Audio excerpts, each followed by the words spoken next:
क्या आप भी अपने जीवन में कुछ बड़ा करना चाहते हैं, लेकिन डर और शर्म आपको रोक देते हैं? क्या आपने कभी महसूस किया है कि लोग क्या कहेंगे? इस सोच ने आपको अपनी राह से भटका दिया।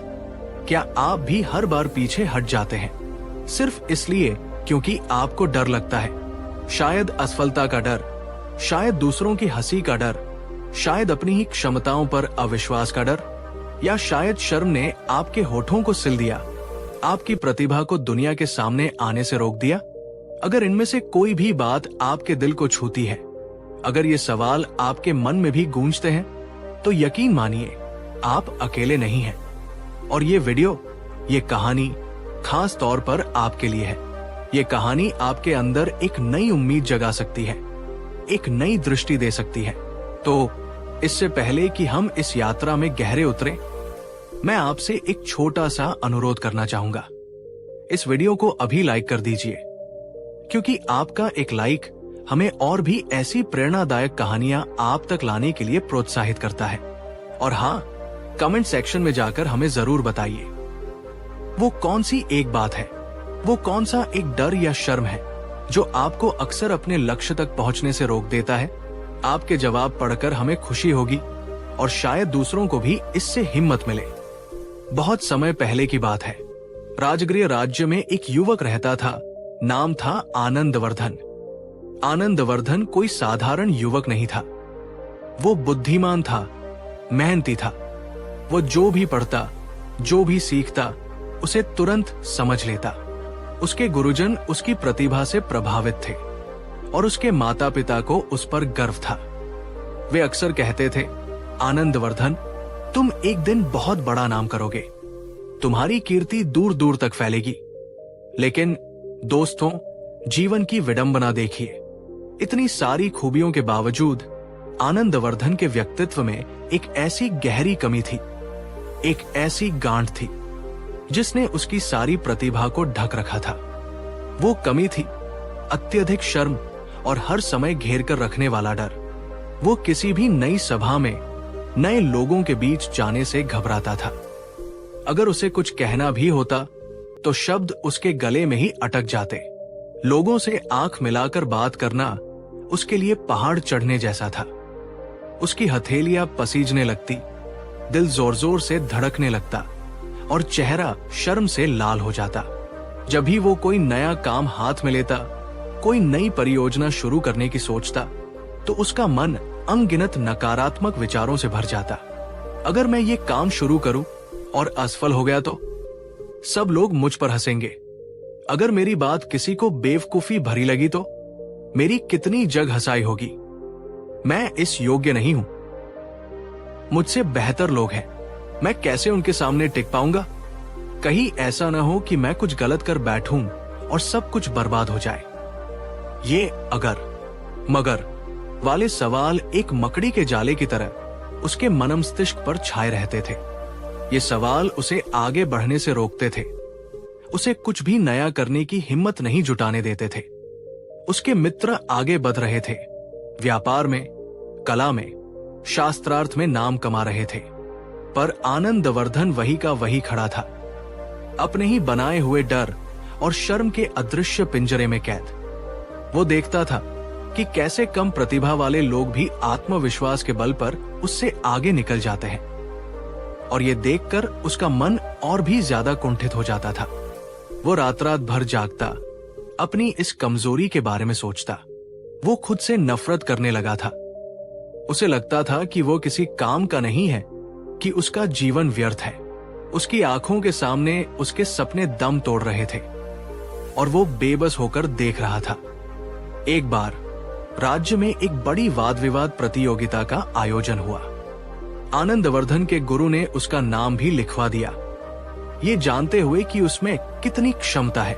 आनंदवर्धन ने तैयारी भी खूब की, उसके पास अद्वितीय तर्क थे। लेकिन जिस दिन प्रतियोगिता थी, वो मंच तक पहुंच ही नहीं पाया। रास्ते में ही उसके पैर कांपने लगे, उसका गला सूख गया और वो वापस घर लौट आया, अपनी हार को स्वीकार करते हुए, बिना लड़े। उस दिन वो फूट फूट कर रोया। उसे अपनी कायरता पर, अपनी इस लाचारी पर तीव्र क्रोध आया। उसे लगा कि ये डर और शर्म उसे जीते जी मार डालेंगे।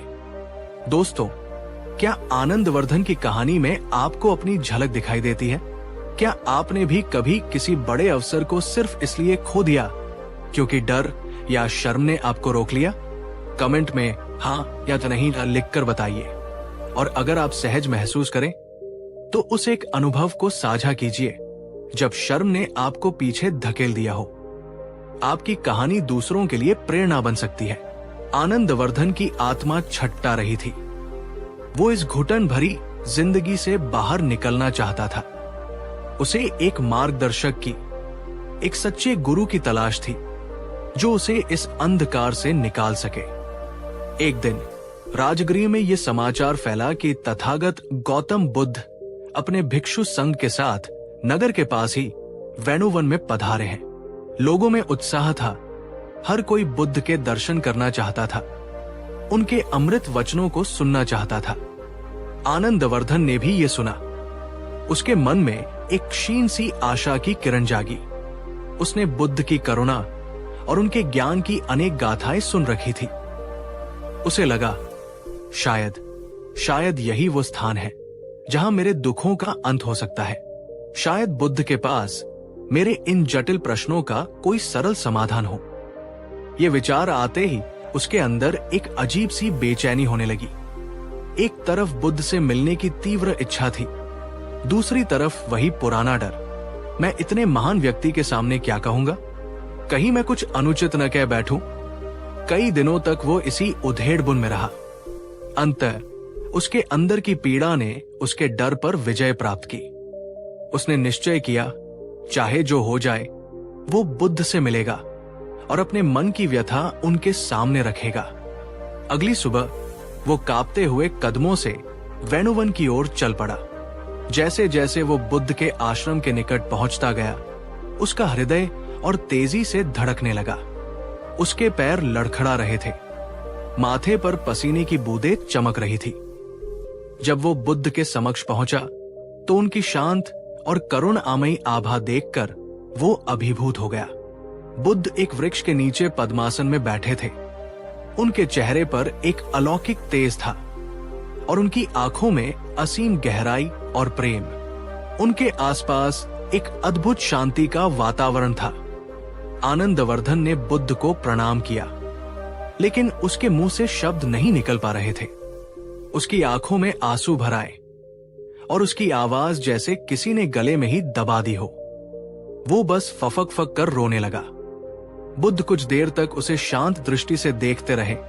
उनके चेहरे पर हल्की सी मुस्कान थी, जैसे वे उसके मन की सारी पीड़ा को पथ पा रहे हों। जब आनंदवर्धन का रोना कुछ कम हुआ तो बुद्ध ने अपनी मधुर और शांत वाणी में कहा, उठो वत्स, शांत हो जाओ। तुम्हारे आंसू व्यर्थ नहीं हैं, वे तुम्हारे हृदय की कोमलता और तुम्हारी सच्चाई के प्रतीक हैं। अब मुझे बताओ, ऐसी कौन सी बात है, ऐसा कौन सा बोझ है जिसने तुम्हारे हृदय को इतना जकड़ लिया है? बुद्ध की आवाज में इतनी ममता थी, इतनी आत्मीयता थी कि आनंदवर्धन का संकोच कुछ कम हुआ। उसने हिम्मत जुटाई और टूटे फूटे शब्दों में कहना शुरू किया, भगवान, मैं आनंदवर्धन हूं। मैं जीवन से हार चुका हूं। भगवान, मुझे हमेशा हर समय शर्म आती है। एक अनजाना डर मुझे घेरे रहता है।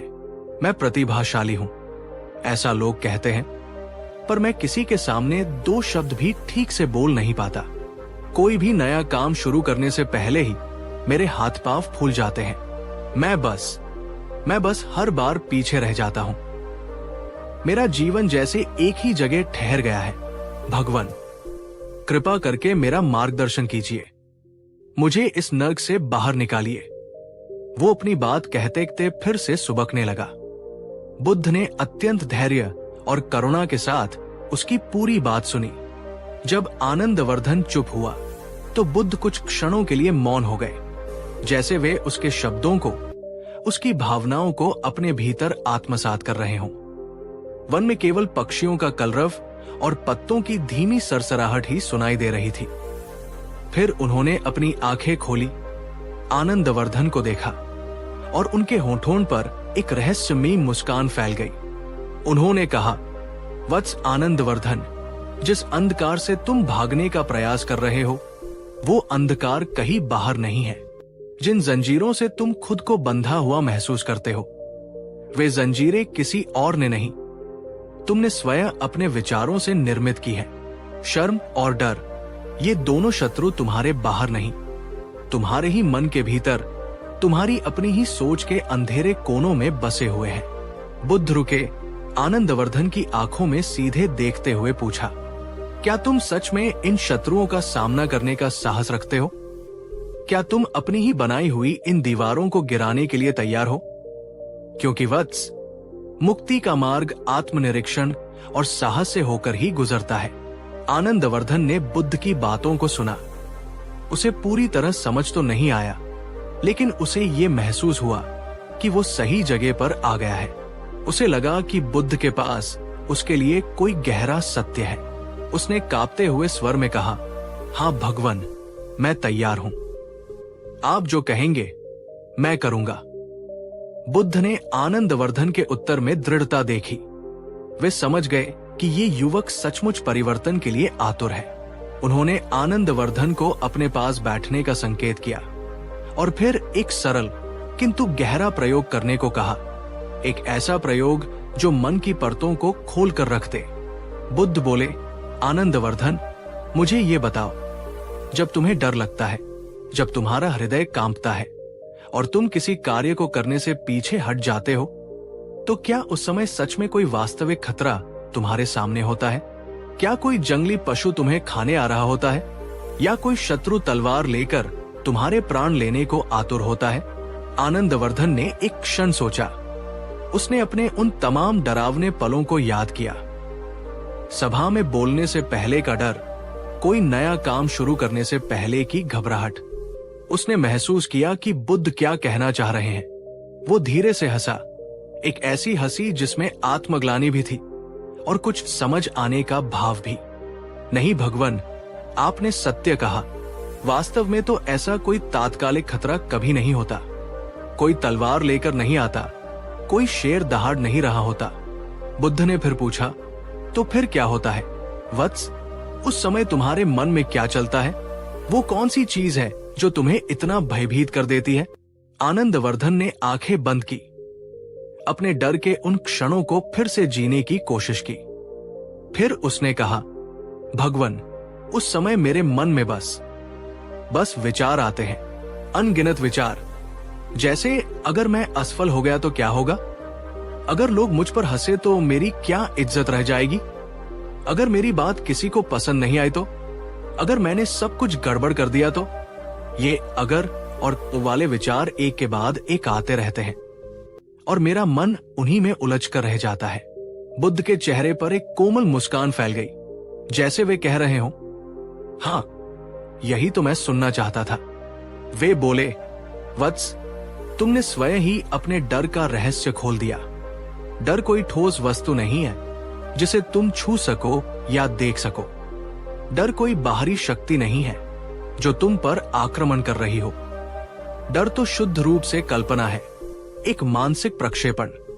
तुम वर्तमान क्षण में नहीं जीते, बल्कि भविष्य की उन अनगिनत संभावनाओं की कल्पना में खो जाते हो जो अभी घटित ही नहीं हुई है, और ज्यादातर तो कभी घटित होंगी भी नहीं।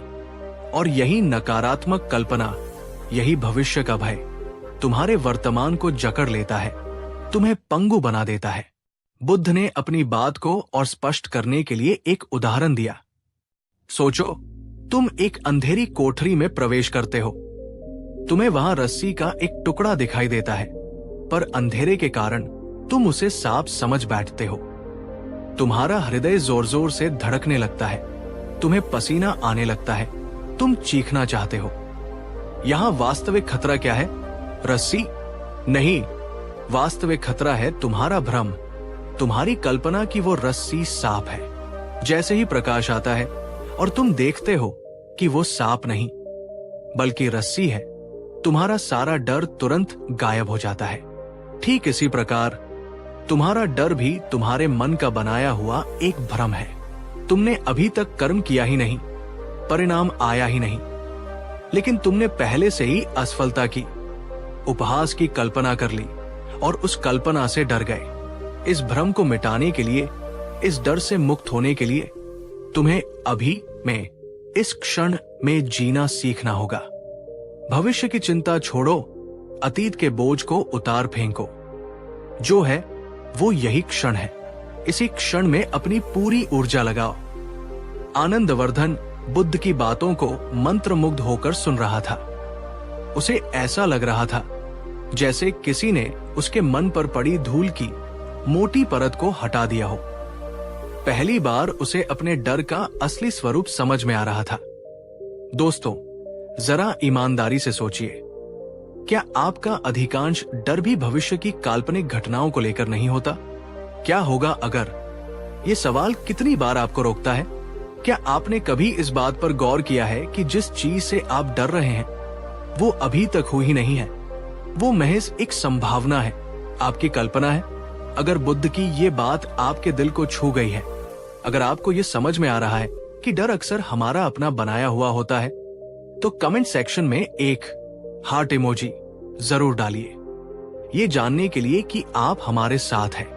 आनंदवर्धन के चेहरे पर कुछ समझ आने के भाव देखकर बुद्ध को संतोष हुआ। डर की प्रकृति को समझने के बाद अब बारी थी शर्म के जाल को काटने की।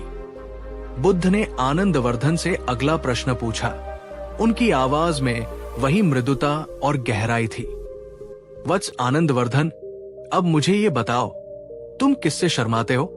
कौन है वो जिसके सामने तुम्हारा मस्तक झुक जाता है, तुम्हारी वाणी मौन हो जाती है? आनंदवर्धन ने कुछ देर सोचा। ये प्रश्न उसे पहले वाले से भी ज्यादा कठिन लगा। फिर उसने धीरे से कहा, भगवन, मैं लोगों से शर्माता हूं। उनकी पारखी नजरों से, उनकी संभावित आलोचनाओं से, उनके उपहास से। मुझे लगता है कि वे मेरे बारे में क्या सोचेंगे।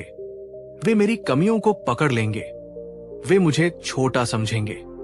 बुद्ध ये सुनकर हल्के से मुस्कुराए। उनकी मुस्कान में करुणा और प्रज्ञा का अद्भुत मिश्रण था। वे बोले, वत्स, जरा विचार करो। जिन लोगों की प्रतिक्रियाओं से तुम इतना डरते हो, जिन लोगों की राय को तुम इतना महत्व देते हो, क्या वे स्वयं पूर्ण हैं? क्या वे स्वयं सभी भ्रमों से मुक्त हैं? क्या वे स्वयं आत्मज्ञानी हैं? उन्होंने आगे कहा, सत्य तो यह है कि अधिकांश लोग स्वयं ही अज्ञान और भ्रम के शिकार हैं। वे स्वयं अपनी ही मान्यताओं, अपने ही पूर्वाग्रहों के बंदी हैं। जो व्यक्ति स्वयं अंधेरे में भटक रहा हो, उसकी आलोचना या प्रशंसा का कितना मूल्य हो सकता है? तुम उन लोगों की राय से क्यों विचलित होते हो जो स्वयं अपनी वास्तविकता से अनभिज्ञ है? शर्म का भाव तब तक ही तुम्हें सताता है जब तक तुम स्वयं को नहीं जानते, जब तक तुम अपनी कीमत दूसरों की नजरों से आंकते हो।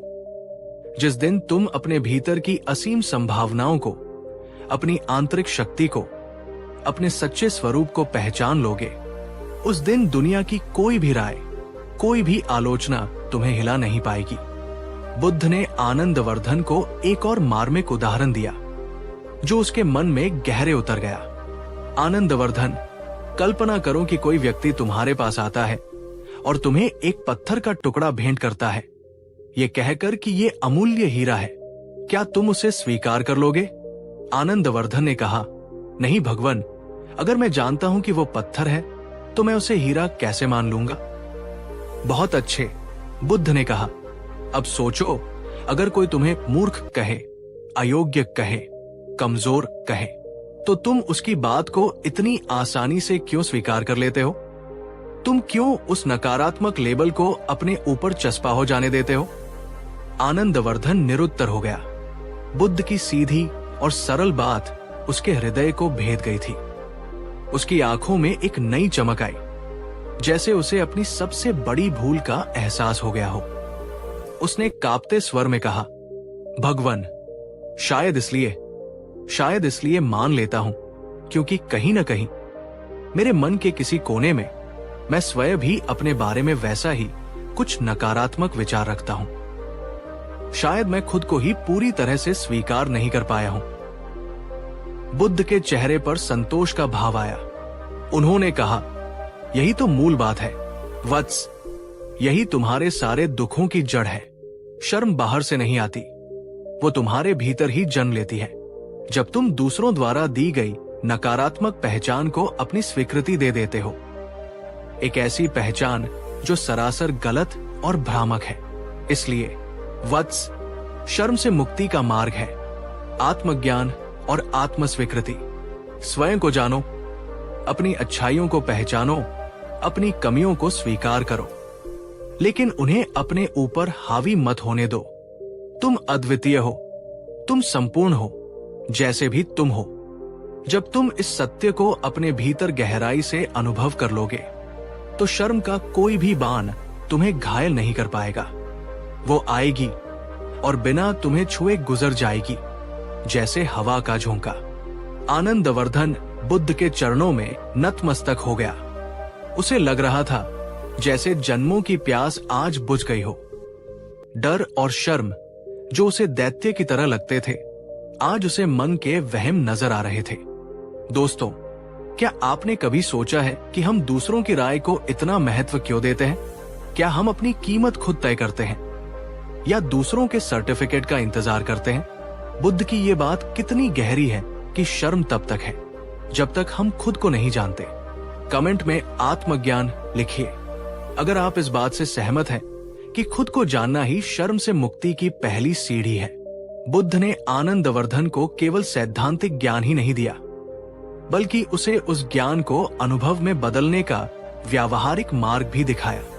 उन्होंने उसे एक विशेष अभ्यास दिया, मौन और अवलोकन का, जिसे हम आज की भाषा में विपश्यना या माइंडफुलनेस मेडिटेशन का एक रूप कह सकते हैं। बुद्ध ने कहा, वत्स आनंदवर्धन, ज्ञान कोरी बातों से नहीं, अनुभव से आता है। अब तक तुमने जो सुना, उसे अपने जीवन में उतारने का समय है। मैं तुम्हें एक सरल अभ्यास बताता हूं। हर दिन कम से कम 1 घंटे के लिए किसी शांत स्थान पर बैठो। अपनी आंखें बंद कर लो और अपने शरीर को स्थिर कर लो। फिर अपने मन के भीतर उठने वाले हर विचार, हर भावना को बस देखो, बिना किसी प्रतिक्रिया के, बिना किसी निर्णय के। जब तुम्हारे मन में डर का विचार उठे तो उसे देखो। देखो कि वो कहां से आ रहा है, कैसा महसूस हो रहा है, शरीर में क्या संवेदनाएं पैदा कर रहा है। उससे भागो नहीं, उसे दबाओ नहीं और न ही उसमें उलझो। बस एक तटस्थ साक्षी की तरह, एक वैज्ञानिक की तरह उसका अवलोकन करो। इसी प्रकार जब शर्म का भाव उठे तो उसे भी देखो। देखो कि वो तुम्हें कैसा महसूस कराता है, तुम्हारे अंदर क्या बदलाव लाता है। क्या वह किसी पुरानी स्मृति से जुड़ा है? क्या वह किसी भविष्य की आशंका से जुड़ा है? बस देखो, पहचानो, याद रखो, वत्स, तुम अपने विचार नहीं हो, तुम अपनी भावनाएं नहीं हो। तुम वो हो जो इन विचारों और भावनाओं को देख रहा है। तुम दृष्टा हो, साक्षी हो। जैसे आकाश में बादल आते जाते रहते हैं, पर आकाश वैसा ही निर्मल रहता है, वैसे ही तुम्हारे मन में विचार और भावनाएं आएंगी जाएंगी, पर तुम्हारा साक्षी भाव अडिग रहना चाहिए। आनंदवर्धन ने बुद्ध के निर्देशों को हृदयंगम कर लिया। उसने उसी दिन से अभ्यास शुरू कर दिया। शुरुआत में यह बहुत कठिन था। जैसे ही वो आंखें बंद करके बैठता, उसका मन 1000 दिशाओं में भागने लगता। डर और शर्म के विचार और भी ज्यादा तीव्रता से उसे घेर लेते। कई बार उसका मन होता कि उठकर भाग जाए, लेकिन बुद्ध के शब्द उसके कानों में गूंजते रहते, देखो, भागो नहीं, पकड़ो भी नहीं, बस साक्षी बनो। उसने हार नहीं मानी। दिन बीते, सप्ताह बीते, महीने बीते। वो रोजाना नियम से अपना अभ्यास करता रहा। धीरे धीरे, बहुत धीरे धीरे उसके भीतर बदलाव आने शुरू हुए। उसने देखा कि डर का विचार जब उठता है तो वो लहर की तरह आता है और कुछ देर बाद अपने आप शांत हो जाता है, अगर वो उसमें उलझे नहीं। उसने देखा कि शर्म का भाव भी एक भावना मात्र है जो आती है और चली जाती है, अगर वो उसे पकड़कर न बैठे। उसने अपने विचारों और अपनी भावनाओं के बीच एक दूरी बनानी सीख ली। वो समझने लगा कि ये विचार और भावनाएं वो स्वयं नहीं है, बल्कि उसके मन की उपज है जो बदलती रहती है। जैसे जैसे उसका साक्षी भाव गहरा होता गया, उसने अपने डर और शर्म को और स्पष्ट रूप से देखना शुरू किया। उसने उनकी जड़ों को पहचाना, उनके पैटर्न को समझा, और एक अद्भुत बात हुई। जैसे ही उसने अपने डर और शर्म को बिना किसी भय या निर्णय के पूरी स्वीकृति के साथ देखना और पहचानना शुरू किया, उनकी शक्ति अपने आप कम होने लगी। वे मन की छाया की तरह थे, जो प्रकाश के आते ही विलीन होने लगते हैं। अब वो खुद से डरना, अपनी भावनाओं से डरना बंद कर चुका था। उसने जान लिया था कि ये मानसिक अवस्थाएं हैं, स्थायी सत्य नहीं। ये आत्मावलोकन की प्रक्रिया एक आंतरिक शुद्धिकरण की तरह थी। जैसे सोना आग में तपकर कुंदन बनता है, वैसे ही आनंदवर्धन का मन इस ध्यान की अग्नि में तपकर निर्मल और शक्तिशाली हो रहा था। 1 वर्ष का समय बीत गया, वही वेणुवन, वही बुद्ध की सभा, लेकिन आज कुछ अलग था। बुद्ध के शिष्यों के बीच धर्म पर प्रवचन देने के लिए एक युवा भिक्षु खड़ा था। उसकी वाणी में ओज था, उसके शब्दों में गहराई थी, और उसके चेहरे पर एक अद्भुत शांति और आत्मविश्वास झलक रहा था। वो जटिल से जटिल सिद्धांतों को भी सरलता से समझा रहा था, और श्रोता मंत्रमुग्ध होकर उसे सुन रहे थे। ये युवा भिक्षु और कोई नहीं, हमारा अपना आनंदवर्धन था। वही आनंदवर्धन जो 1 साल पहले लोगों के सामने बोलने के नाम से ही कांप उठता था, जो शर्म के मारे आंखें नहीं मिला पाता था, आज हजारों लोगों की सभा को संबोधित कर रहा था, और उसकी वाणी में सत्य का तेज था। उसके पुराने मित्र और परिचित जो उसे देख रहे थे, वे आश्चर्यचकित थे। उन्हें अपनी आंखों पर विश्वास नहीं हो रहा था। ये वही डरपोक और शर्मीला आनंदवर्धन था, या कोई और? प्रवचन समाप्त होने के बाद जब लोग उसके पास आए और उन्होंने पूछा, आनंदवर्धन, ये चमत्कार कैसे हुआ? तुमने अपने आप को इतना कैसे बदल लिया? वो कौन सी शक्ति है जिसने तुम्हारे डर और शर्म को भस्म कर दिया? आनंदवर्धन विनम्रता से मुस्कुराया। उसकी मुस्कान में अब कोई बनावट नहीं थी, कोई झिझक नहीं थी। उसमें थी केवल सहजता और शांति। उसने अत्यंत सरल शब्दों में उत्तर दिया, जो बुद्ध की शिक्षा का सार था। मित्रों, मैंने कोई चमत्कार नहीं किया। मैंने बस अपने गुरु तथागत बुद्ध के दिखाए मार्ग का अनुसरण किया। मैंने अपने डर और अपनी शर्म से लड़ना छोड़ दिया। मैंने उनसे भागना भी छोड़ दिया। मैंने बस उन्हें देखना शुरू किया, उन्हें पहचानना शुरू किया, पूरी जागरूकता के साथ, बिना किसी पूर्वाग्रह के। और जैसे ही मैंने उन्हें उनके असली रूप में देखा, वे कमजोर पड़ने लगे, और अंततः उन्होंने मुझे छोड़ दिया, या यूं कहूं कि मैंने उन्हें जाने दिया। मैंने जाना कि वे मेरे हिस्से नहीं थे, वे बस मेरे मन पर पड़े हुए बादल थे। और जब आत्मज्ञान का सूर्य उदय हुआ, तो वे बादल अपने आप छंट गए।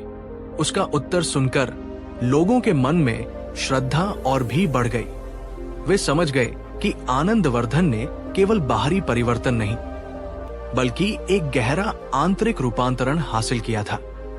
तो दोस्तों, ये थी आनंदवर्धन की कहानी, एक ऐसे युवक की कहानी जो डर और शर्म के बंधनों में जकड़ा हुआ था, लेकिन बुद्ध के दिखाए मार्ग पर चलकर जिसने न केवल उन बंधनों को तोड़ा, बल्कि आत्मज्ञान के प्रकाश को भी पाया। आनंदवर्धन की कहानी हमारी भी कहानी हो सकती है।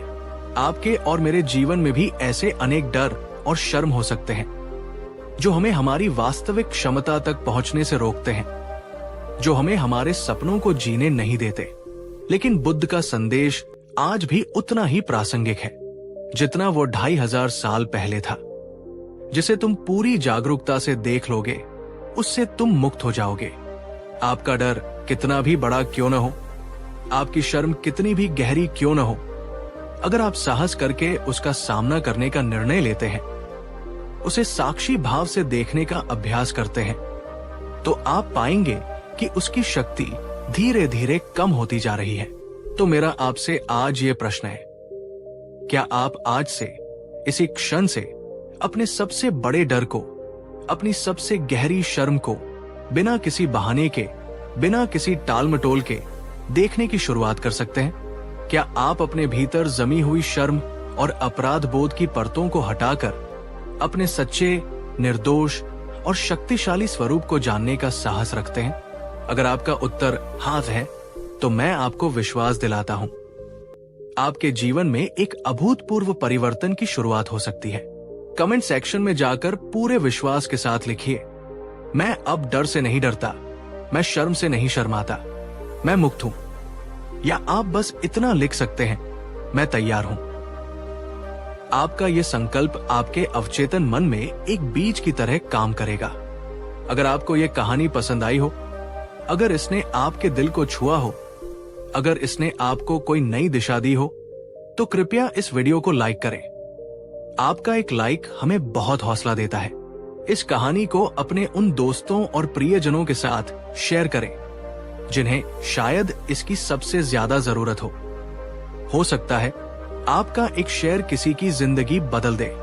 और हाँ, अगर आप ऐसी ही जीवन बदलने वाली प्रेरणादायक कहानियां और बुद्ध की शिक्षाओं को सरल भाषा में सुनना चाहते हैं, तो हमारे चैनल को सब्सक्राइब करना बिल्कुल न भूलें और बेल आइकॉन को भी दबा दें, ताकि आपको हमारे नए वीडियो की सूचना तुरंत मिल जाए।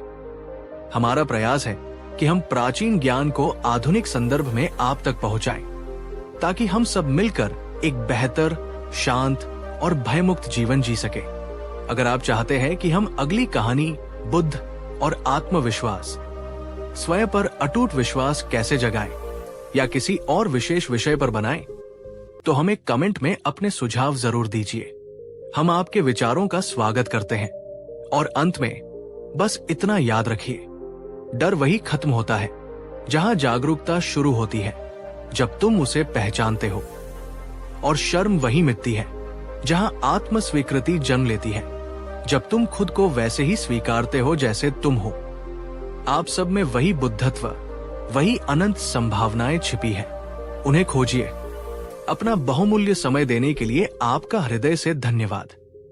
बिल्कुल नीचे उसी स्पीच का एक छोटा, भावनात्मक और प्रभावी वर्जन है, जिसे आप वीडियो के अंत या बीच में आसानी से बोल सकते हैं। अगर बुद्ध की ये बातें आपके दिल को छू गई हो, अगर इस वीडियो ने आपको शांति, सुकून या कुछ सोचने को मजबूर किया हो, तो नीचे दिए गए सुपर थैंक्स बटन पर क्लिक करके अपना आशीर्वाद जरूर दें। ये आपका समर्थन, आपका प्रेम है, जो मुझे और भी ज्ञान की रोशनी फैलाने की ताकत देता है। बुद्ध ने कहा था, जो देता है वही सबसे ज्यादा पाता है। और जब आप सुपर थैंक्स भेजते हैं, आप सिर्फ सहयोग नहीं करते, आप एक सच्चे संदेश को जिंदा रखते हैं। धन्यवाद। बुद्ध की करुणा और शांति हमेशा आपके साथ बनी रहे। कहानी 2।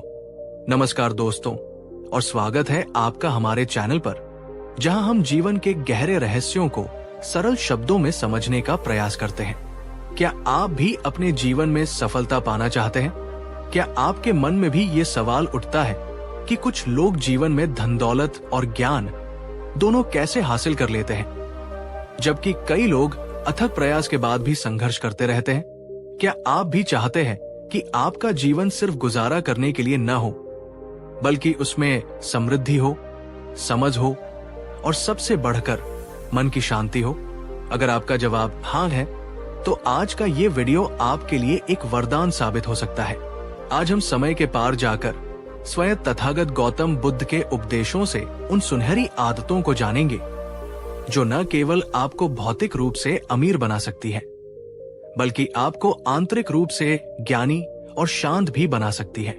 ये कोई रातों रात अमीर बनने का फॉर्मूला नहीं, बल्कि जीवन जीने की वो कला है, वो आदतें हैं जिन्हें अपनाकर आप अपने भाग्य को स्वयं गढ़ सकते हैं। तो दिल थाम कर बैठिए और इस ज्ञान गंगा में डुबकी लगाने के लिए तैयार हो जाइए। ये यात्रा आपके जीवन को एक नई दिशा दे सकती है।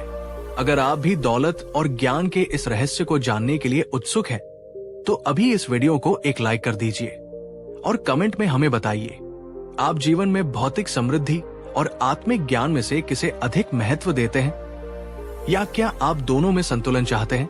आपके विचार हमारे लिए महत्वपूर्ण हैं। बहुत समय पहले की बात है। श्रावस्ती नगरी में एक व्यापारी रहता था। नाम था धनंजय। धनंजय मेहनती था, ईमानदार था, पर उसके व्यापार में बरकत नहीं थी। वो दिन रात परिश्रम करता, लेकिन आमदनी अठन्नी और खर्चा रुपया वाली स्थिति बनी रहती थी। उसके मन में सदा यही चिंता रहती कि कैसे अपने परिवार का भरण पोषण करे, कैसे समाज में सम्मान पाए और कैसे इस निरंतर अभाव की स्थिति से बाहर निकले। वो देखता था कि कुछ अन्य व्यापारी जो शायद उससे कम भी मेहनत करते थे, अधिक सफल और समृद्ध थे। उसके मन में ये प्रश्न उठता, मुझ में ऐसी क्या कमी है? मैं कौन सी गलती कर रहा हूं? वो न केवल धन का अभाव महसूस करता था, बल्कि उसके मन में ज्ञान की भी प्यास थी। वो जीवन के अर्थ को समझना चाहता था, दुखों के कारण को जानना चाहता था और एक शांत, सुखी जीवन जीना चाहता था। एक दिन धनंजय ने सुना कि तथागत गौतम बुद्ध अपने भिक्षु संघ के साथ पास ही के जेतवन विहार में ठहरे हुए हैं। बुद्ध की प्रज्ञा और करुणा की गाथाएं दूर दूर तक प्रसिद्ध थी। धनंजय के मन में एक आशा की किरण जागी। उसने निश्चय किया कि वो बुद्ध के पास जाएगा और उनसे अपने प्रश्नों का उत्तर मांगेगा। अगले दिन वो कुछ फल और पुष्प लेकर जेतवन विहार पहुंचा। बुद्ध शांत, सौम्य मुद्रा में अपने शिष्यों को उपदेश दे रहे थे। उनकी वाणी में अद्भुत शांति और तेज था। धनंजय ने प्रतीक्षा की और जब अवसर मिला तो वो बुद्ध के चरणों में नतमस्तक हो गया। धनंजय ने कांपते स्वर में कहा, भगवन, मैं एक साधारण व्यापारी हूं। मैं परिश्रम और ईमानदारी से अपना कार्य करता हूं, फिर भी मेरे जीवन में निरंतर अभाव बना रहता है। मैं भौतिक समृद्धि कैसे प्राप्त करूं ताकि मैं अपने परिवार और समाज के प्रति अपने उत्तरदायित्वों को निभा सकूं? और भगवन, मेरे मन में ज्ञान की भी प्यास है। मैं जीवन के सत्य को समझना चाहता हूं ताकि मुझे मन की शांति मिल सके। कृपया मेरा मार्गदर्शन करें। मुझे वो मार्ग बताएं जिससे मैं धन और ज्ञान दोनों अर्जित कर सकूं। बुद्ध ने धनंजय की ओर करुणा भरी दृष्टि से देखा। वे कुछ क्षण मौन रहे, फिर मुस्कुराए। दोस्तों, क्या धनंजय की ये स्थिति आपको कहीं न कहीं अपनी सी लगती है? क्या आपके मन में भी कभी ये सवाल उठा है कि कड़ी मेहनत के बावजूद सफलता क्यों नहीं मिल रही? या जीवन में सच्ची शांति और समझ कैसे पाई जाए? कमेंट में हाँ या नहीं में जवाब दें। और अगर आप सहज महसूस करें तो अपनी चुनौती भी साझा कर सकते हैं। बुद्ध ने धनंजय से कहा, वत्स धनंजय, तुम्हारी जिज्ञासा उचित है। भौतिक समृद्धि और आत्मिक ज्ञान दोनों ही एक संतुलित और सुखी जीवन के लिए आवश्यक है। मैं तुम्हें कुछ ऐसी आदतें बताता हूं जिन्हें यदि तुम अपने जीवन में उतारोगे तो निश्चित रूप से दोनों क्षेत्रों में उन्नति करोगे। पहली आदत, निरंतर और सही प्रयास करने की संपदा। बुद्ध बोले, धनंजय, किसी भी प्रकार की समृद्धि का पहला आधार है उत्साहपूर्ण, निरंतर और सही दिशा में किया गया प्रयास। आलस्य और अकर्मण्यता दरिद्रता की जननी है। तुम जो भी कार्य करो उसे पूरी लगन, कौशल और बुद्धिमत्ता से करो। अपने कार्यक्षेत्र में निपुणता प्राप्त करो। नए तरीके सीखो, अपने कौशल को बढ़ाओ। सुबह जल्दी उठो, अपने दिन की योजना बनाओ और बिना थके, बिना निराश हुए अपने लक्ष्य की ओर बढ़ते रहो। उन्होंने एक उदाहरण दिया, जैसे एक किसान बीज बोने से पहले भूमि को अच्छी तरह तैयार करता है, सही समय पर बीज बोता है, सिंचाई करता है, खरपतवार हटाता है और फसल की रक्षा करता है, तभी उसे अच्छी उपज मिलती है। उसी प्रकार तुम्हें भी अपने व्यापार रूपी खेत में निरंतर और सही प्रयास करने होंगे। दूसरी आदत, अर्जित धन की रक्षा करने की संपदा। बुद्ध ने आगे कहा, केवल धन कमाना ही पर्याप्त नहीं है वत्स, उससे भी अधिक महत्वपूर्ण है कमाए हुए धन की रक्षा करना और उसका सही प्रबंधन करना। जो धन तुमने परिश्रम से कमाया है उसे व्यर्थ के व्यसनों में, अनावश्यक दिखावे में या मूर्खतापूर्ण योजनाओं में नष्ट मत करो। जैसे एक घड़े में यदि छेद हो तो उसमें कितना भी पानी डालो वो खाली ही रहेगा। उसी प्रकार यदि तुम अपने कमाए हुए धन को व्यर्थ गवाते रहोगे तो तुम कभी समृद्ध नहीं हो पाओगे। अपने धन को चोरों से, अग्नि से, जल से और ईर्ष्यालु संबंधियों से सुरक्षित रखो। उसका बुद्धिमानी से निवेश करो ताकि वो बढ़े। तीसरी आदत, अच्छे और गुणी मित्रों की संगति। तथागत ने समझाया, मनुष्य जैसा संग करता है वैसा ही बन जाता है। इसलिए जीवन में उन्नति के लिए अच्छे, गुणी, सदाचारी और बुद्धिमान मित्रों की संगति अत्यंत आवश्यक है। ऐसे मित्रों के साथ रहो जो तुम्हें सही सलाह दे, तुम्हें बुरे व्यसनों से बचाएं और तुम्हें उन्नति के मार्ग पर प्रेरित करें। जुआरी, शराबी, धोखेबाज और आलसी लोगों की संगति से दूर रहो, क्योंकि वे तुम्हें भी अपने जैसा बना देंगे। जैसे सुगंधित पुष्पों की संगति से आसपास का वातावरण भी सुगंधित हो जाता है, उसी प्रकार अच्छे मित्रों की संगति तुम्हारे जीवन को भी सद्गुणों से भर देगी। चौथी आदत, आय के अनुसार संतुलित जीवन जीना। बुद्ध ने कहा, धनंजय, चौथी महत्वपूर्ण आदत है अपनी आय और व्यय में संतुलन बनाए रखना। न तो अत्यधिक कंजूस बनो कि आवश्यक जरूरतों को भी पूरा न करो, और न ही इतने खर्चीले बनो कि आय से अधिक व्यय करके कर्ज में डूब जाओ। अपनी आय के अनुसार अपनी जीवन शैली को ढालो। चादर जितनी हो उतने ही पैर पसारो। असंतुलित व्यय व्यक्ति को चिंता और दरिद्रता की ओर ले जाता है। एक शांत और सुखी जीवन के लिए आय व्यय का संतुलन अनिवार्य है। धनंजय बुद्ध की बातों को ध्यान से सुन रहा था। उसे लग रहा था जैसे उसकी आंखों से अज्ञान का पर्दा हट रहा हो। दोस्तों, बुद्ध की ये 4 आदतें कितनी व्यावहारिक और आज भी उतनी ही प्रासंगिक है। निरंतर प्रयास, धन का संरक्षण, अच्छी संगति और संतुलित जीवन। क्या आप इनमें से किसी आदत को अपने जीवन में अपनाते हैं या किसी आदत को अपनाने में आपको कठिनाई होती है? नीचे कमेंट में हमें जरूर बताएं। और अगर आपको बुद्ध की ये शिक्षाएं उपयोगी लग रही हैं, तो इस वीडियो को एक लाइक करना न भूलें और इसे अपने प्रियजनों के साथ शेयर करें ताकि वे भी इसका लाभ उठा सकें। धनंजय ने हाथ जोड़कर कहा, भगवान, आपने भौतिक समृद्धि की आदतें तो बताई, कृपा करके अब ज्ञान और मन की शांति पाने की आदतें भी बताएं। बुद्ध मुस्कुराए और बोले, वत्स धनंजय, भौतिक समृद्धि आवश्यक है, पर जीवन की सार्थकता और सच्ची शांति तो आंतरिक ज्ञान से ही मिलती है। अब मैं तुम्हें वे आदतें बताता हूं जो तुम्हें ज्ञानी और शांत बनाएंगी। 5वीं आदत, सुनकर और पढ़कर ज्ञान अर्जित करना। बुद्ध ने कहा, ज्ञान का पहला द्वार है श्रवण और पठन। ज्ञानी पुरुषों के उपदेश सुनो, धर्म ग्रंथों और सत्साहित्य का अध्ययन करो। नई बातें सीखने के लिए हमेशा उत्सुक रहो। अपने मन के कपाट खुले रखो। जो सुनते हो उसे ध्यान से सुनो, समझने का प्रयास करो। जैसे एक प्यासा व्यक्ति जल के स्रोत की ओर जाता है, उसी प्रकार ज्ञान पिपासु को ज्ञान के स्रोतों की ओर जाना चाहिए। अज्ञान ही सभी दुहकों का मूल है और ज्ञान ही प्रकाश है। 6ठी आदत, सुने और पढ़े हुए पर मनन और चिंतन करना। तथागत ने समझाया, केवल सुन लेना या पढ़ लेना ही पर्याप्त नहीं है। दूसरी महत्वपूर्ण आदत है सुने और पढ़े हुए ज्ञान पर गहराई से मनन और चिंतन करना। जो तुमने सीखा है उस पर विचार करो, उसके विभिन्न पहलुओं को समझो, उसके सत्य को अपने तर्क की कसौटी पर कसो। जैसे भोजन को चबाचबाकर खाने से वो पचता है और शरीर को शक्ति देता है, उसी प्रकार सुने हुए ज्ञान पर चिंतन करने से वो तुम्हारी समझ का हिस्सा बनता है और तुम्हें प्रज्ञा प्रदान करता है।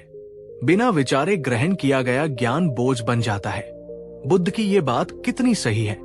हम दिन भर में कितनी जानकारी ग्रहण करते हैं, पर कितना उस पर सोचते हैं? क्या आप भी जानकारी को सिर्फ इकट्ठा करते हैं या उस पर गहराई से विचार भी करते हैं?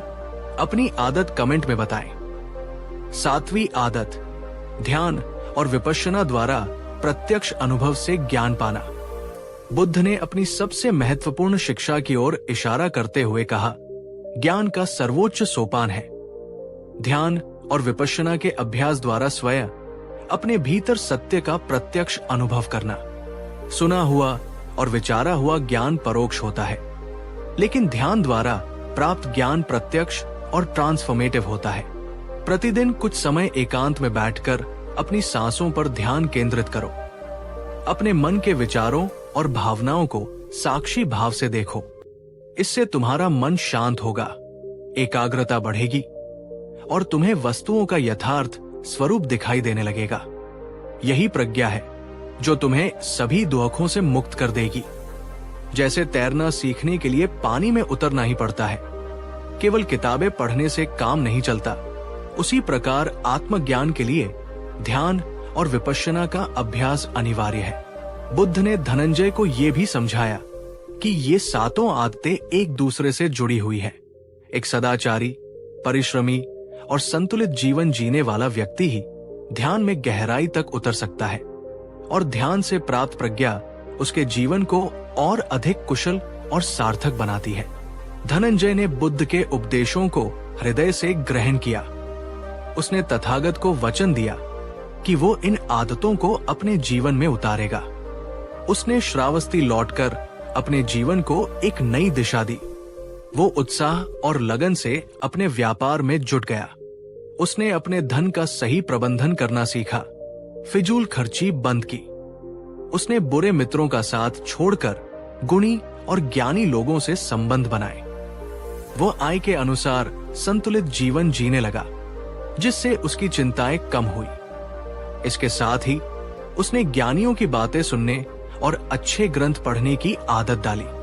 वो जो भी सीखता उस पर एकांत में मनन चिंतन करता और सबसे महत्वपूर्ण, उसने प्रतिदिन ध्यान और विपश्यना का अभ्यास शुरू किया। धीरे धीरे धनंजय के जीवन में चमत्कारिक परिवर्तन आने लगे। उसका व्यापार फलने फूलने लगा। उसके पास पर्याप्त धन आ गया, जिससे वो अपने परिवार का सुखपूर्वक भरण पोषण करने लगा और समाज सेवा के कार्यों में भी योगदान देने लगा। लेकिन इससे भी बड़ा परिवर्तन उसके भीतर आया था। उसका मन अब शांत और स्थिर रहने लगा था। उसे जीवन का एक नया अर्थ मिल गया था। वो अब केवल धन के पीछे नहीं भागता था, बल्कि ज्ञान और आत्मिक शांति को अधिक महत्व देता था। वो एक समृद्ध व्यापारी होने के साथ साथ एक ज्ञानी और शांत व्यक्ति भी बन गया था। वो समझ गया था कि सच्ची अमीरी केवल बाहरी धन दौलत में नहीं, बल्कि आंतरिक शांति, समझ और संतोष में है, और ये दोनों ही सही आदतों का परिणाम है। दोस्तों, धनंजय की कहानी हमें दिखाती है कि सही आदतें जीवन को कैसे बदल सकती है। क्या आप भी अपने जीवन में ऐसा परिवर्तन लाने के लिए तैयार हैं? बुद्ध की बताई इन 7 आदतों में से कौन सी एक आदत आप आज से ही अपनाने का संकल्प लेते हैं? अपना संकल्प नीचे कमेंट में लिखें। आपका संकल्प आपकी प्रेरणा बनेगा। तो दोस्तों, ये थी धनंजय की कहानी और तथागत बुद्ध की वे 7 अमूल्य आदतें, जो हमें न केवल भौतिक रूप से अमीर बना सकती है, बल्कि आत्मिक रूप से ज्ञानी और शांत भी। ये आदतें कोई रहस्यमयी मंत्र नहीं, बल्कि जीवन जीने का एक वैज्ञानिक और व्यावहारिक तरीका है। इन्हें अपनाने के लिए धैर्य, निरंतरता और दृढ़ संकल्प की आवश्यकता होती है। याद रखिए, आप अपनी आदतों के निर्माता हैं और आपकी आदतें आपके भविष्य की निर्माता है। बुद्ध ने मार्ग दिखाया है, पर उस पर चलना हमें स्वयं ही होगा। अगर बुद्ध की ये शिक्षाएं आपके दिल को छू गई हों और आपको लगा हो कि ये ज्ञान औरों तक भी पहुंचना चाहिए, तो इस वीडियो को अपने सभी दोस्तों और परिवारजनों के साथ व्हाट्सएप, फेसबुक और अन्य सोशल मीडिया पर अवश्य शेयर करें। ज्ञान बांटने से बढ़ता है। आपके लिए आज का प्रश्न, इस पूरी चर्चा के बाद आप अमीर और ज्ञानी बनने की अपनी यात्रा में पहला कदम क्या उठाने वाले हैं? हमें कमेंट में बताकर प्रेरित करें। और हाँ, अगर आपने अभी तक हमारे चैनल को सब्सक्राइब नहीं किया है तो इसे अभी सब्सक्राइब कर लें और बेल आइकॉन को भी दबा दें ताकि भविष्य में आने वाले ऐसे ही ज्ञानवर्धक और प्रेरणादायक वीडियो आपसे छूट न जाए। आपका जीवन समृद्धि, ज्ञान और शांति से परिपूर्ण हो, इसी कामना के साथ हम आपसे विदा लेते हैं। अपना और अपनों का ध्यान रखें। नमो बुद्धाय।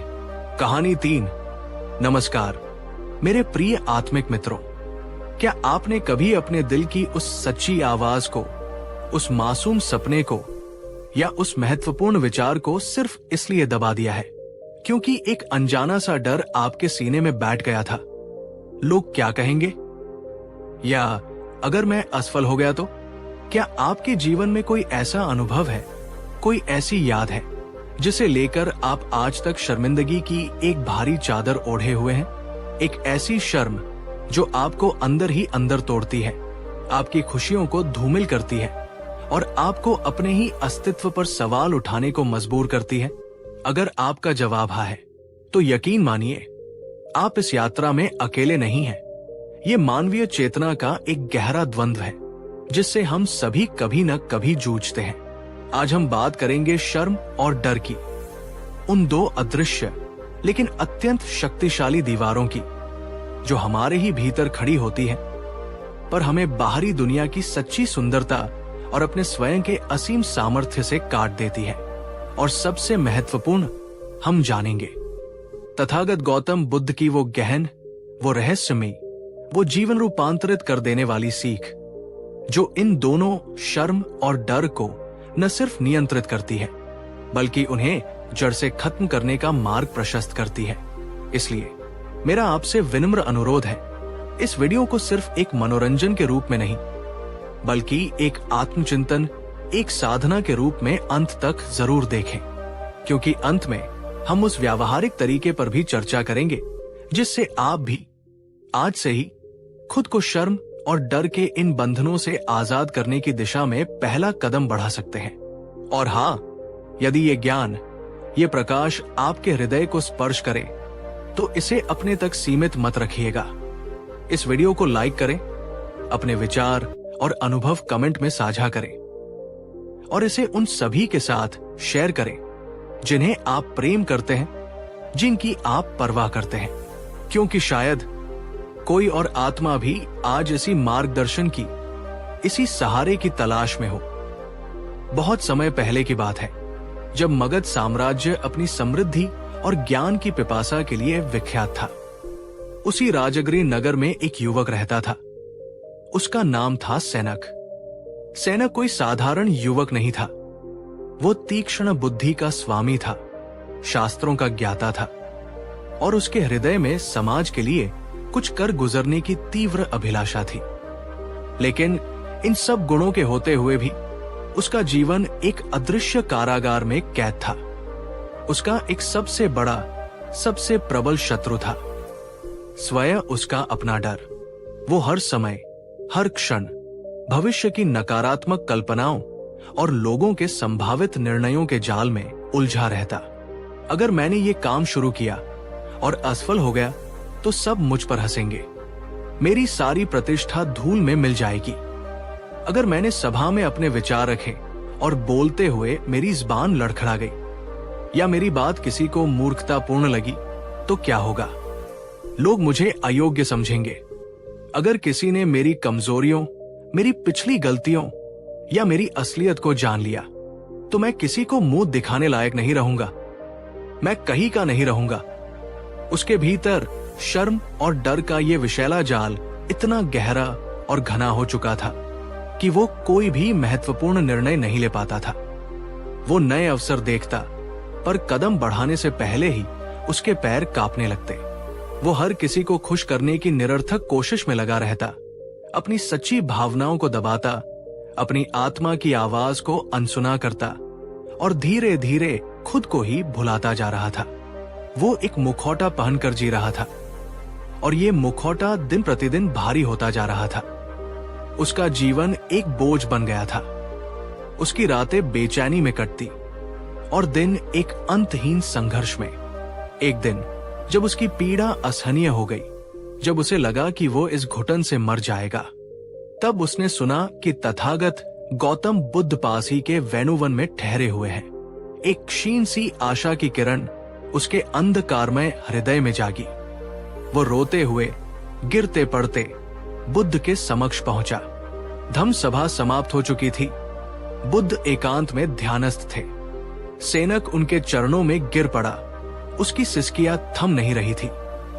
सेनक ने बिलखते हुए कहा, भगवन, त्राहिमाम, मैं जी तो रहा हूं, पर यह जीवन नहीं, एक यंत्रणा है। मेरी सांसें भी जैसे किसी और के इशारे पर, किसी अनजाने भय से नियंत्रित हो रही हूं। मुझे हर पल ऐसा लगता है कि मैं एक छलावा हूं, एक दिखावा कर रहा हूं, और ये सोचकर मुझे स्वयं पर असहनीय शर्म आती है। मुझे हर क्षण डर लगता है कि अगर लोगों ने मेरी सच्चाई जान ली, मेरी कमजोरियों को पहचान लिया, तो मैं पूरी तरह टूट जाऊंगा, बिखर जाऊंगा।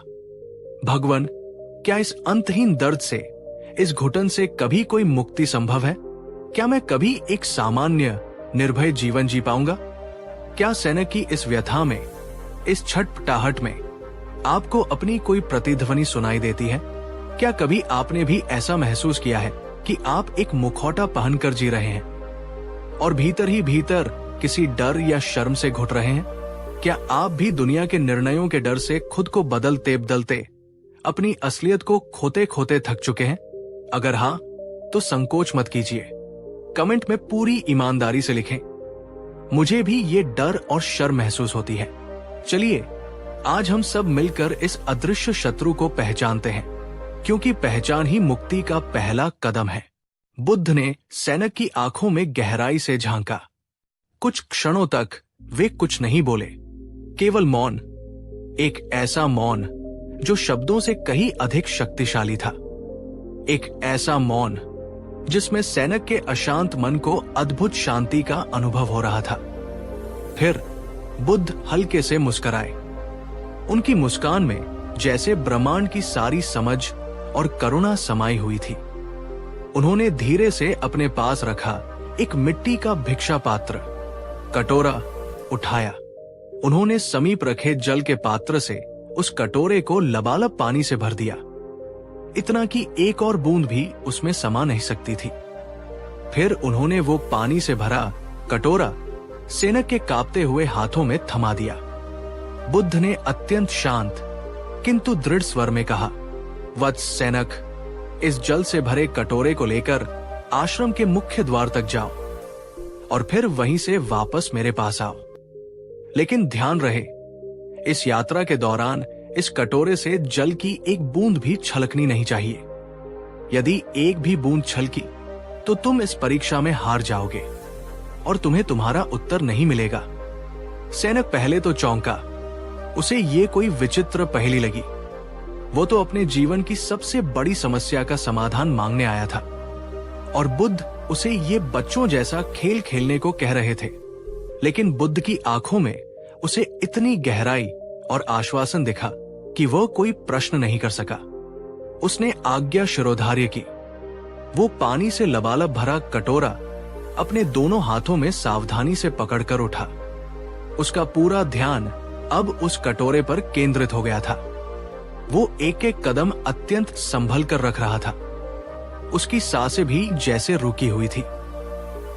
उसका मन पूरी तरह से वर्तमान क्षण में, उस कटोरे और अपने कदमों के संतुलन पर टिका हुआ था। आश्रम के प्रांगण में अन्य भिक्षु और आगंतुक अपनी अपनी गतिविधियों में व्यस्त थे। कुछ लोग उसे कौतूहल से देख भी रहे थे, पर सेनक का ध्यान उन पर बिल्कुल नहीं गया। वो धीरे धीरे आश्रम के मुख्य द्वार तक पहुंचा और फिर उसी एकाग्रता के साथ वापस बुद्ध के पास लौटा। आश्चर्यजनक रूप से कटोरे से पानी की एक भी बूंद नहीं छलकी थी। उसके चेहरे पर पसीने की बूंदें थी, पर आंखों में एक नई तरह की शांति और उपलब्धि का भाव था। उसने कटोरा बुद्ध के चरणों में रख दिया। बुद्ध ने अपनी चिरपरिचित सौम्य मुस्कान के साथ पूछा, वत्स सेनक, जब तुम ये जल से भरा कटोरा लेकर आश्रम के द्वार तक गए और वापस आए, तब क्या मार्ग में किसी ने तुम्हारा उपहास किया? क्या किसी ने तुम्हारी चाल या तुम्हारी स्थिति पर कोई टिप्पणी की? सैनक ने कुछ क्षण सोचा, फिर कहा, नहीं भगवन, सच कहूं तो मैं अपने ध्यान में इतना लीन था कि मैंने किसी और को देखा तक नहीं किसी की कोई बात सुनी। बुद्ध ने फिर पूछा, तो क्या इस यात्रा के दौरान तुम्हें किसी प्रकार की शर्म महसूस हो रही थी, या कोई डर सता रहा था कि लोग तुम्हें देख रहे हैं या तुम्हारे बारे में क्या सोच रहे होंगे? सैनक ने आश्चर्य से सिर हिलाया, नहीं भगवन, बिल्कुल नहीं। मेरा सारा ध्यान तो बस इस बात पर था कि पानी न छलक जाए। मैं इतना सतर्क और अपने कार्य में तल्लीन था कि मुझे अपने ऊपर, अपने उस क्षण के कर्तव्य पर ही ध्यान केंद्रित करना पड़ा। शर्म या डर का तो कोई विचार ही मन में नहीं आया। बुद्ध के चेहरे पर ज्ञान की आभा और गहरी हो गई। वे बोले, वत्स सैनक, बस यही तुम्हारे प्रश्नों का उत्तर है, यही तुम्हारे रोग का निदान और उपचार है। ध्यान, एकाग्रता, वर्तमान क्षण में पूरी तरह जीना। जब तुम्हारा ध्यान पूरी तरह से अपने भीतर होता है, अपने कर्म पर होता है, वर्तमान क्षण की वास्तविकता पर होता है, तो न शर्म के लिए कोई स्थान बचता है, न ही डर के लिए। तुम्हारा सारा दुख, सारी पीड़ा इसलिए है क्योंकि तुम्हारा ध्यान निरंतर बाहर की दुनिया में भटकता रहता है। लोग क्या सोचेंगे, कौन क्या कहेगा, भविष्य में क्या होगा? और जब तुम्हारा ध्यान बाहरी, अनिश्चित और परिवर्तनशील वस्तुओं पर टिका होता है, तो तुम्हारा मन स्वाभाविक रूप से अंदर से कांपता रहता है, अशांत रहता है। सैनक मंत्रमुग्ध होकर बुद्ध के वचनों को सुन रहा था। उसे अपने जीवन की सबसे बड़ी समस्या का मूल कारण एक सरल से प्रयोग द्वारा समझ में आ गया था। बुद्ध ने अपनी शिक्षाओं में बार बार मन के मनोविज्ञान और भावनाओं की प्रकृति पर प्रकाश डाला है। एक दिन अपने शिष्यों को संबोधित करते हुए उन्होंने कहा, भिक्षुओं, मनुष्य दो भावनाओं के साथ जन्म नहीं लेता, जिन्हें वो बाद में सीखता है और अपने ऊपर ओढ़ लेता है। एक है शर्म और दूसरा है भय। ये दोनों अधिकतर समय समाज द्वारा, दूसरों की अपेक्षाओं द्वारा और हमारी अपनी गलत धारणाओं द्वारा निर्मित और पोषित होती है। और जब तुम इन सीखी हुई आरोपित भावनाओं को अपना वास्तविक स्वरूप मान लेते हो, तो तुम अपने सहज स्वभाव से, अपनी स्वतंत्रता से दूर हो जाते हो। शर्म और डर ये समाज द्वारा हमें पहनाए गए अदृश्य नकाब है, सामाजिक नियमों और अपेक्षाओं के बंधन है। सोचिए, आपने बचपन में कोई गलती की, शायद कोई खिलौना तोड़ दिया या कोई बात झूठ बोल दी। उस समय आपको कुछ क्षणों के लिए डर लगा होगा कि डांट पड़ेगी, पर क्या आपको वैसी गहरी, स्थायी शर्म महसूस हुई जैसी आज किसी गलती पर होती है? शायद नहीं। बच्चे अपनी गलतियों से सीखते हैं और आगे बढ़ जाते हैं, लेकिन जैसे जैसे हम बड़े होते हैं, समाज हमें सही और गलत, अच्छा और बुरा के कठोर मापदंड सिखाता है। हम दूसरों की नजरों में अपनी एक छवि बनाने लगते हैं, और जब भी उस छवि पर कोई आंच आती है, हम शर्म से भर जाते हैं। आपने कोई गलती की और आप शर्म से जैसे धरती में गड़ जाना चाहते हैं, लेकिन क्या वही गलती अगर किसी छोटे निष्पाप बच्चे ने की होती, तो क्या आप उसे भी उसी कठोरता से आंकते? क्या आप उसे भी उसी तरह जज करते? नहीं, क्योंकि आप जानते हैं कि बच्चे की नीयत में खोट नहीं थी, वो अभी सीख रहा है। बुद्ध कहते हैं, शर्म केवल तब तक ही एक शक्तिशाली और पीड़ादायक सत्य है जब तक तुम उसे अपने भीतर अपराध बोध के साथ स्वयं को कोसते हुए कसकर पकड़े हुए हो। जिस क्षण तुम अपनी गलती को, अपनी अपूर्णता को बिना किसी आत्मभर्त्सना के एक सीखने के अवसर के रूप में स्वीकार कर लेते हो, और यदि आवश्यक हो तो उसका प्रायश्चित कर लेते हो, तो वही शर्म तुम्हें आत्म सुधार की ओर ले जाकर अंततः आजाद कर देती है। अब आपसे एक गहरा आत्मावलोकन का सवाल है। क्या आपके अतीत में कोई ऐसी घटना है, कोई ऐसी बात है जिसे लेकर आप आज तक खुद को माफ नहीं कर पाए हैं? कोई ऐसी शर्म जिसका बोझ आप वर्षों से ढो रहे हैं? तो आज इस वीडियो को देखने के बाद या अभी इसी क्षण एक शांत जगह पर बैठिए, उस याद को, उस भावना को एक कागज पर लिख डालिए विस्तार से, और फिर पूरे हृदय से खुद से कहिए, मैंने उस समय जो किया अपनी तत्कालीन समझ और परिस्थितियों के अनुसार किया। मैं उससे सीख चुका हूं। अब मैं खुद को उस बोझ से मुक्त करता हूं। मैं खुद को माफ करता हूं। अगर आप सहज महसूस करें तो कमेंट में भी ये प्रतिज्ञा लिख सकते हैं। मैं आज खुद को अपने अतीत के बोझ से मुक्त करती हूं और स्वयं को क्षमा करता हूं। यह आपके अवचेतन मन के लिए एक शक्तिशाली संदेश होगा। डर के मनोविज्ञान को बुद्ध ने और भी गहराई से समझा और समझाया। एक बार एक प्रसिद्ध और वीर योद्धा जो युद्ध भूमि में बड़े बड़े शत्रुओं से नहीं डरता था, बुद्ध के पास अपनी एक विचित्र समस्या लेकर आया। योद्धा ने कहा, भगवन, मैं युद्ध के मैदान में शेरों और हाथियों से भी नहीं डरता। मृत्यु का भय भी मुझे विचलित नहीं कर पाता। लेकिन जब मैं अपने घर लौटता हूं और अपनी पत्नी की आंखों में क्रोध या निराशा देखता हूं, या जब मेरे बच्चे मुझसे रूठ जाते हैं, तो मेरा हृदय कांपने लगता है। मैं असहाय महसूस करता हूं। ऐसा क्यों है भगवन? जो योद्धा शत्रुओं की सेनाओं से नहीं डरता, वो अपने ही प्रियजनों की नाराजगी से इतना भयभीत क्यों हो जाता है? बुद्ध उसकी बात सुनकर हल्के से हंसे। उनकी हंसी में उपहास नहीं, बल्कि गहरी समझ थी। उन्होंने कहा, हे वीर योद्धा, ये समझ लो कि डर अधिकतर समय वहां नहीं होता जहां वास्तविक बाहरी खतरा हो, बल्कि डर वहां उत्पन्न होता है जहां तुम्हें कुछ खोने का, कुछ छीन लिए जाने का भय हो, और जहां जहां तुम्हारा, मैं और मेरा का भाव जुड़ा है, जहां जहां तुम्हारी आसक्ति है, वहीं वहीं डर भी अपनी जड़ें जमा लेता है। डर मोह, आसक्ति से पैदा होता है, उसकी संतान है। तुमने अपने परिवार, अपने संबंधों, अपनी सामाजिक छवि, अपनी प्रतिष्ठा, अपनी संपत्ति को अपना मान लिया है, उनसे अपनी पहचान जोड़ ली है। इसलिए जब इन चीजों पर कोई आंच आती दिखती है या इनके खोने की संभावना बनती है, तो तुम्हें डर लगता है। युद्ध भूमि में तुम शायद इसलिए नहीं डरते क्योंकि वहां तुम्हारा मैं एक योद्धा के रूप में होता है, जो जीतने या वीरगति पाने के लिए तैयार है। वहां व्यक्तिगत संपत्ति या संबंधों का मोह उतना प्रबल नहीं होता।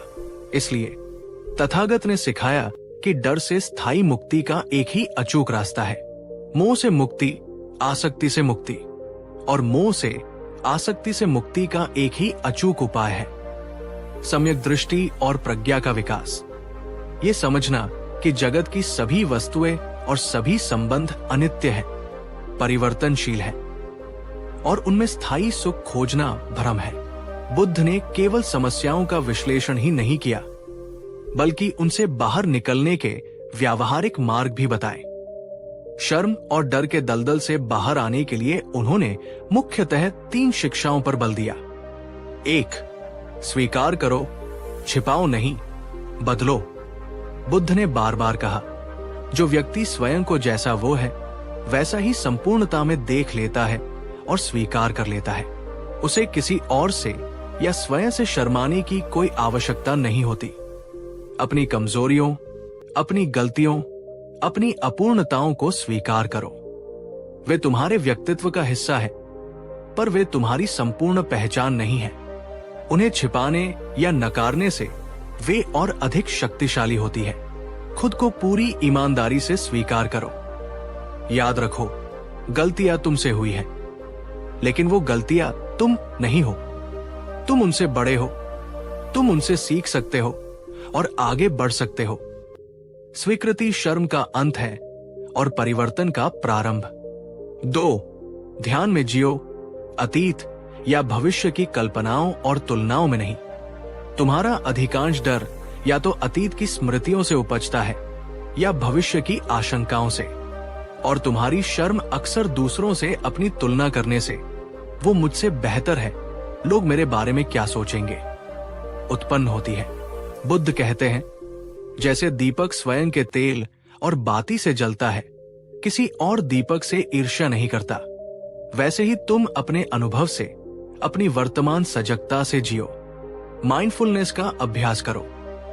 अपने श्वास पर ध्यान दो, अपने आसपास की ध्वनियों को सुनो, जो कर रहे हो उसमें पूरी तरह डूब जाओ। जब तुम पूरी तरह वर्तमान में स्थित होते हो तो अतीत का बोझ और भविष्य की चिंताएं अपने आप फीकी पड़ जाती है। 3. मौन को अपनाओ।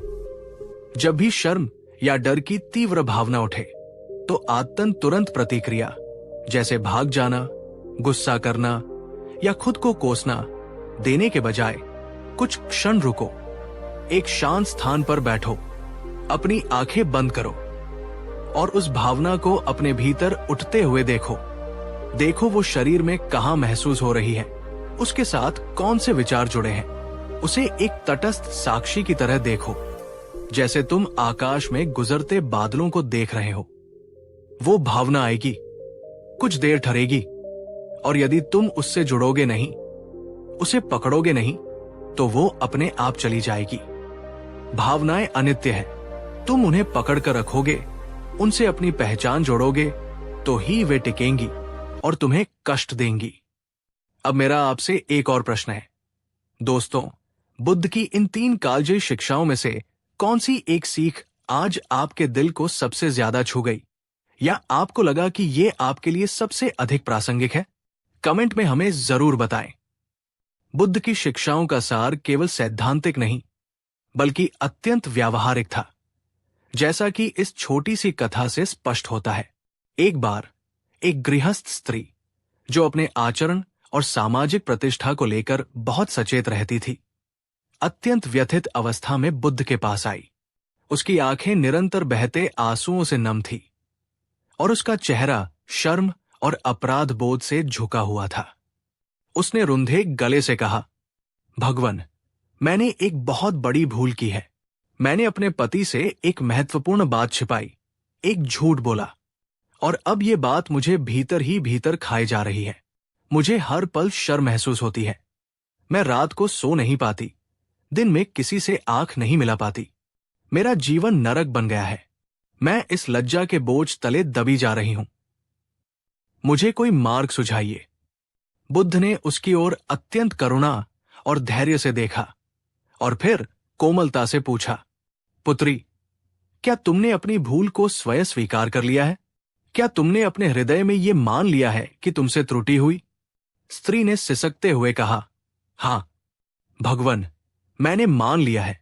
बुद्ध ने फिर पूछा, क्या तुमने अपने पति के समक्ष जाकर अपनी गलती स्वीकार कर ली है और उनसे क्षमा याचना कर ली है? स्त्री ने उत्तर दिया, हां भगवन, मैंने बड़ी हिम्मत करके उनसे सब सच कह दिया और माफी भी मांग ली है।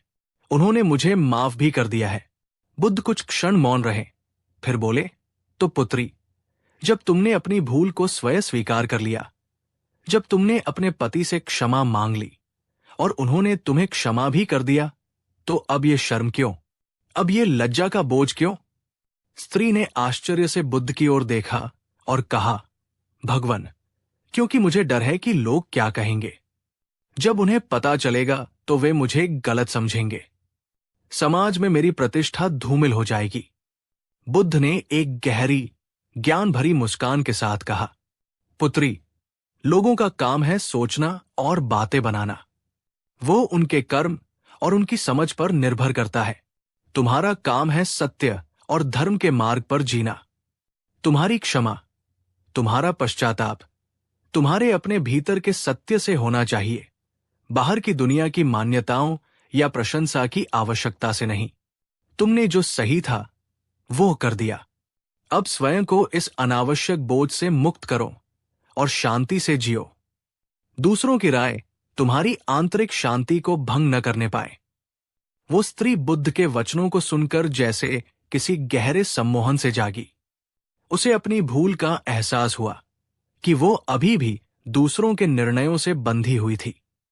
उसने बुद्ध को प्रणाम किया और एक हल्के, शांत मन से अपने घर लौट गई। दोस्तों, शर्म और डर हमारे जीवन के अपरिहार्य हिस्से लग सकते हैं, पर वे हमारे सबसे बड़े शत्रु नहीं हैं, बल्कि वे अवसर हैं अपने भीतर और गहराई से झांकने के, अपनी मान्यताओं को चुनौती देने के और अपने सच्चे, असीम स्वरूप को पहचानने के। जैसा कि तथागत गौतम बुद्ध ने कहा है, जब तक तुम खुद से छिपते रहोगे, अपनी कमजोरियों को नकारते रहोगे, तब तक ये दुनिया तुम्हें डराती रहेगी, तुम्हें शर्मिंदा करती रहेगी। जिस दिन तुमने साहस करके स्वयं को, अपनी संपूर्णता को प्रेम और करुणा के साथ देख लिया, स्वीकार कर लिया, तो डर और शर्म स्वयं ही भाग खड़े होंगे। और जो बचेगा वो होगे तुम, तुम्हारा शुद्ध बुद्ध स्वरूप। अगर ये कहानी, बुद्ध के ये अनमोल वचन आपके दिल तक पहुंचे हों, अगर इन्होंने आपके भीतर कोई नई समझ, कोई नई आशा जगाई हो, तो इसे अपने किसी ऐसे मित्र, प्रियजन या किसी भी ऐसे व्यक्ति से जरूर शेयर करें जिसे आप जानते हैं कि वह भी शायद आज इसी तरह के मार्गदर्शन की, इसी तरह की सांत्वना की तलाश में हो। कमेंट करके हमें बताएं कि आप आज से अपने डर या शर्म को कैसे देखने का संकल्प लेते हैं। एक छोटी सी प्रतिज्ञा लिखें, जैसे मैं अब डर को साक्षी भाव से देखूंगा और शर्म को स्वीकृति से बदलूंगा। और इस वीडियो को एक लाइक करके हमें यह अवश्य बताएं कि आप इस यात्रा में हमारे साथ जुड़ाव महसूस कर रहे हैं। धन्यवाद।